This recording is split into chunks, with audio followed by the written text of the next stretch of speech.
When you watch someone cook in a traditional Japanese home, there's something quietly striking about it.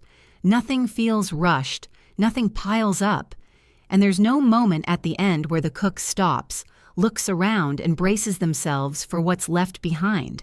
Cooking doesn't lead to cleanup. Cleaning doesn't interrupt cooking. They move together. In many Western kitchens, we're taught to separate the two. First you cook, then you clean. And somewhere in between, your energy quietly disappears. Knives are set down and forgotten. Sauce splashes are left to dry. Scraps collect near the cutting board. We tell ourselves we'll deal with it later. After we eat, after we sit down, after our body is already asking for rest. By then, cleaning doesn't feel neutral. It feels like a consequence. Well, the Japanese approach begins with a very different understanding of the body. Energy doesn't come in one large reserve waiting at the end of the day. It comes in small windows.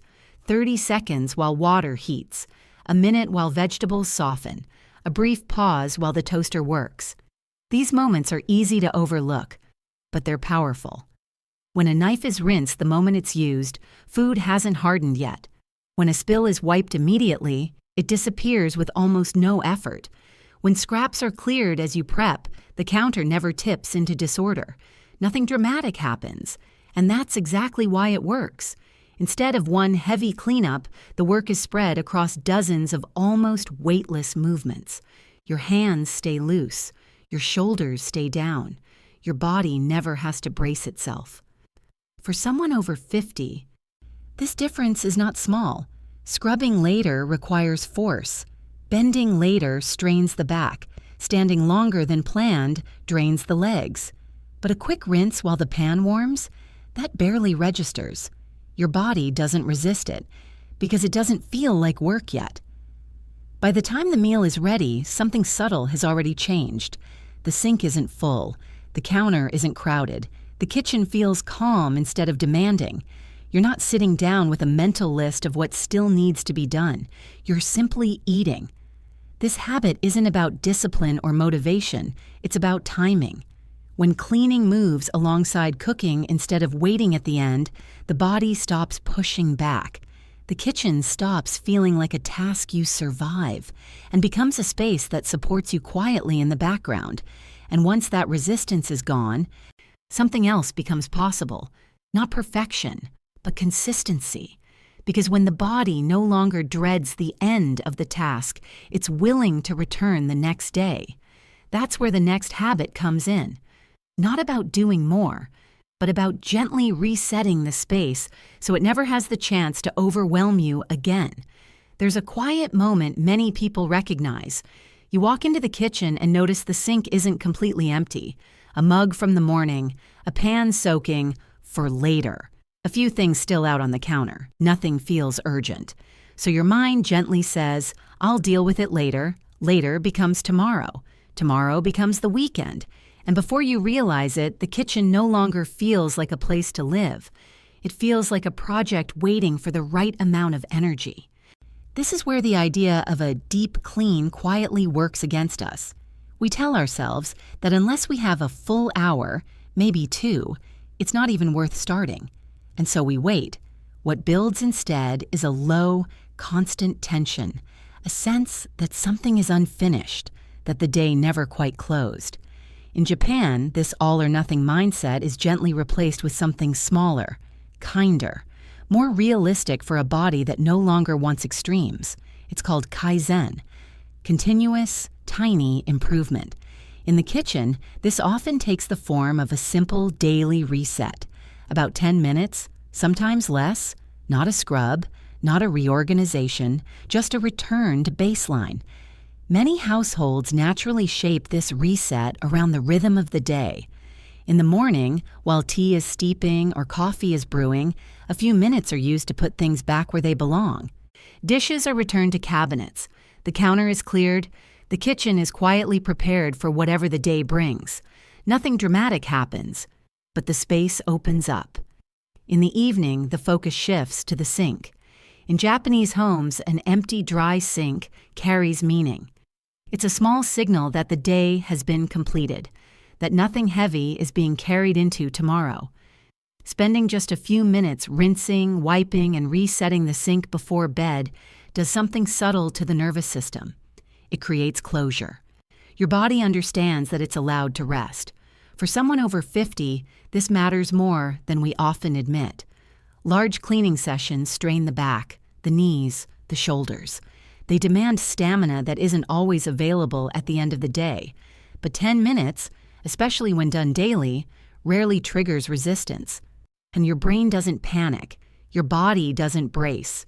You simply move. Over time, something shifts. The kitchen stops reaching a breaking point. There's no dramatic mess to recover from because disorder never has the chance to pile up.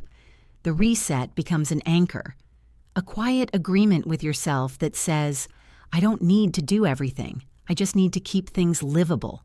And once that rhythm is in place, another realization follows naturally. When something feels hard to clean, it's rarely because you lack discipline. It's usually because the space is asking your body to work harder than it should. That's where the next habit begins. Not with effort, but with placing things where your hands already want them to be. There's a small moment that quietly decides whether a kitchen feels easy or exhausting. You notice a spill on the counter. You mean to wipe it right away, but the cloth is under the sink. The spray bottle is tucked behind 3 others, and for just a second, you hesitate. That hesitation isn't laziness, it's friction. In many homes, especially ones that have evolved over decades, the kitchen slowly becomes a place where the body has to negotiate with the space. Bend here, reach there, move this to get that. Each movement is minor on its own, but together they quietly drain energy. Japanese kitchens pay close attention to this relationship between the body and its environment. There's a simple principle behind it. Place things according to how they're used, not how they're categorized or hidden. The question isn't, where does this belong? It's, where does my hand naturally go? If you wipe the counter several times a day, the cloth shouldn't be buried, when it should already be within your line of sight. If you prep vegetables daily, the compost or trash should sit exactly where the scraps fall, not across the room. If you rinse your hands often, the towel should be 1 step away, not behind a cabinet door. When tools live where actions already happen, cleaning stops feeling like a decision. It becomes a reflex. This matters more as the body ages. Reaching overhead strains the shoulders. Bending repeatedly stresses the lower back. Twisting while holding weight increases fatigue far more than it used to. Japanese kitchens quietly reduce these demands. Items used every day are kept between waist and shoulder height, the zone where the body moves most safely and naturally. Rarely used tools are stored away without guilt. The space respects the limits of the body instead of challenging them. There's also a subtle shift that happens in the mind. When the right tool is immediately available, the brain doesn't debate. There's no inner conversation about whether to do it now or later. Action happens before resistance has time to form. Over time, the kitchen begins to feel cooperative, not perfect, just supportive. You move through it with fewer pauses, fewer negotiations, fewer moments of quiet irritation. The space starts working with you instead of asking something from you. And once that friction is reduced, another awareness naturally appears. You begin to notice how much your eyes have been processing without rest, how many surfaces have quietly turned into storage, how little visual space your mind has had to breathe. That realization leads gently into the next habit, not about hiding things, but about creating room for calm. In many kitchens, the countertop slowly becomes a place where life is set down. A blender that's used once or twice a week, mail waiting to be opened, spice jars, pill bottles, notes you don't want to forget. Nothing feels dramatic on its own, but together these objects create a steady stream of visual information. Every time you walk into the room, your eyes begin working before you do. Designers call this visual noise. In Japan, there's a quieter idea for the opposite. Ma is often translated as empty space, but that misses the feeling of it. It's not emptiness for its own sake. It's a pause, a deliberate openness that allows the mind to settle. In Japanese homes, a clear surface isn't about strict order or minimalism. It's a sign of readiness. The kitchen is saying, "I'm here when you are." And for many people, especially as we get older, this matters more than we realize. A cluttered counter keeps the nervous system slightly alert all the time. Your eyes never fully rest. Even before you begin cooking, part of your energy is already being spent just taking everything in. Clear surfaces do the opposite. When a counter is mostly open, your brain understands the space immediately. There's nothing to sort through, nothing competing for attention. The task ahead feels lighter, even if the task itself hasn't changed. This is why walking into a clean, open kitchen can feel oddly calming, sometimes even emotional. The body recognizes safety and simplicity before the mind puts words to it. The habit here is gentle but specific. Treat countertops as workspaces, not storage. After cooking or cleaning, the goal isn't to put things away perfectly, it's to return the surface to a state of openness. Only what your hands truly need every day stays out. Everything else is given a proper place to rest. As this habit settles in, another quiet shift happens. You begin to notice what you actually use and what has simply been living there out of habit. Appliances that once felt essential start moving into cabinets. Papers find their way back to where they belong. Objects that don't belong in the kitchen quietly leave. Nothing is rushed, nothing is dramatic, but the effect is real. The kitchen feels less crowded. Your movements become smoother. Starting a meal no longer feels like pushing through resistance. For someone over 50, this clarity matters not just emotionally, but physically. Fewer objects mean fewer obstacles. So fewer awkward reaches, fewer small irritations that add up over the day. A clear surface isn't about having less. It's about carrying less. In your hands, in your eyes, and in your mind. And once the space begins to feel open again, a natural question follows. If the counter feels calm, why do some cabinets still feel difficult to use? That's where the next habit gently appears. Not about beauty, but about honoring how often your body reaches for something, every single day. Open almost any cabinet in a busy kitchen, and you'll see why some movements feel heavier than they should. Items you use once or twice a year sit right in front.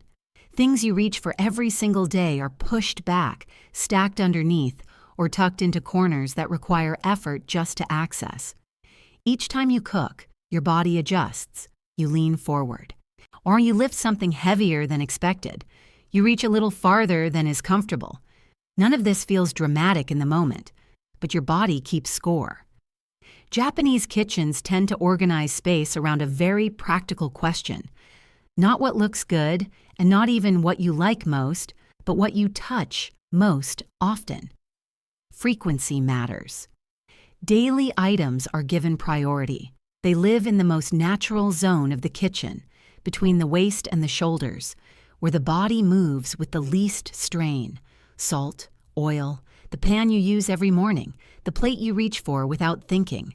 No bending, no stretching, no hesitation. Items used once or twice a week are placed slightly higher or lower, still reachable, but not demanding. And the things reserved for special occasions, large stock pots, holiday platters, specialty appliances, are stored deeper without apology. This simple shift changes the entire feeling of the kitchen. When your hand finds what it expects, the brain relaxes. There's no searching, no interruption. Movement becomes quieter, almost automatic. For someone over 50, this isn't a small detail. Reaching overhead strains the shoulders. Bending repeatedly stresses the knees and lower back. Holding weight while twisting drains energy faster than it used to. By organizing the kitchen around frequency of use, the space begins to protect your body instead of challenging it. The same principle applies to cleaning tools. If you clean lightly and often, your everyday cloth or spray should never be hidden. Those tools deserve a place of honor, right where your hand already goes. What the heavy-duty products, the ones used rarely, can stay tucked away without friction. Over time, something subtle but meaningful happens. Cooking becomes smoother, cleaning becomes quicker, and the kitchen stops demanding constant attention. You're no longer forcing your body to adapt to the space. The space has adapted to you, and once that relationship shifts, another layer begins to emerge. Cleaning no longer feels like something to rush through or endure. It starts to feel intentional, not forced, not resentful, just present. That's where the next habit quietly lives, not in how you organize, but in how you approach the act itself. When cleaning is treated as something to get through, it quietly takes more from us than it should. We rush it. We tense up. We focus on finishing instead of being present. And the body responds accordingly. In Japan, cleaning has long carried a different meaning. It isn't only about removing dirt, it's about restoring balance, both in the space and in the person moving through it. There's an old idea of purification that runs quietly through daily life, not in a religious sense, but in a practical one. When you remove what doesn't belong, clarity returns on its own. This is why, in Zen temples, sweeping the floor or wiping a table is considered just as meaningful as sitting in meditation. Both are ways of returning attention to the present moment. Both are acts of care. When this mindset enters the kitchen, cleaning stops feeling like a burden. Wiping the counter becomes a pause, not a task. Rinsing a cup becomes a closing gesture, not an obligation. And putting a tool back where it belongs becomes a small act of respect for the object and for the version of yourself who will use it next. For someone over 50, this shift matters more than it sounds. At a stage of life where the body asks for gentler movements, reframing cleaning as intention rather than effort removes pressure. You're no longer proving productivity. You're participating in care. Many people notice something unexpected when they approach cleaning this way. Their breathing slows, their shoulders drop, their irritation fades faster than usual. This isn't imagined. Simple, repetitive movements done with attention help calm the nervous system. They reduce mental noise. They create a sense of completion the body recognizes as safety. That's why even a brief moment of wiping a table can feel quietly satisfying. And the outer space becomes calmer, and the inner space follows. This habit doesn't ask you to enjoy cleaning. It asks you to stop fighting it, to let it become a small ritual, not something rushed, not something resented, but something neutral and grounding. And once cleaning is no longer aggressive or hurried, another realization begins to surface. The way we clean is shaped by the tools we use, the textures we touch, the substances we bring into the space. When care becomes intentional, harshness starts to feel out of place. That's where the final habit begins, choosing tools and materials that respect both the home and the body that lives in it. In many modern kitchens, the instinctive response to dirt is force. A stronger spray, a harsher chemical, another plastic bottle promising speed and power. But the Japanese approach has always leaned in a quieter direction, not toward aggression, but toward respect. Respect for the tools, respect for the materials, and quietly, respect for the body that has to use them day after day. For generations, Japanese kitchens relied on simple, natural tools. Brushes made from plant fibers, cloths woven from cotton or linen, wood, stone, and metal that age slowly and honestly. These objects weren't chosen because they were fashionable. They were chosen because they felt right in the hand. When you hold a natural fiber brush, there's resistance, but not harshness. When you wipe with linen, there's grip, but no abrasion. The work gets done without forcing the body into tension. As we get older, this difference becomes impossible to ignore. Skin grows more sensitive. All lungs react more strongly to fumes. Joints protest sudden, forceful movements. Harsh chemicals don't just clean the surface, they often irritate the person using them. Strong scents linger in the air. Plastic tools wear out quickly and need replacing. The kitchen fills with things designed to be thrown away. Many Japanese households turn instead to what grandmothers have trusted for decades: warm water, vinegar, baking soda, citrus peels. Simple ingredients that clean effectively without overwhelming the senses or the space. This isn't nostalgia, it's practicality. These materials are gentler on the skin, kinder to the lungs, and forgiving to hands that no longer want to grip tightly or scrub aggressively. There's also something emotional that happens when tools are chosen with care. And a brush that lasts for years is handled differently than one meant to be replaced. A cloth that softens with age becomes familiar. Cleaning slows just enough to stay comfortable. The kitchen stops feeling chemically sharp. The air feels calmer. The body doesn't brace itself before starting. More than anything, this habit reinforces a quiet truth. Caring for your home should never come at the expense of caring for yourself. When tools are natural, movements become gentler. When materials are honest, the space feels healthier. And when cleaning supports the body instead of challenging it, consistency follows on its own.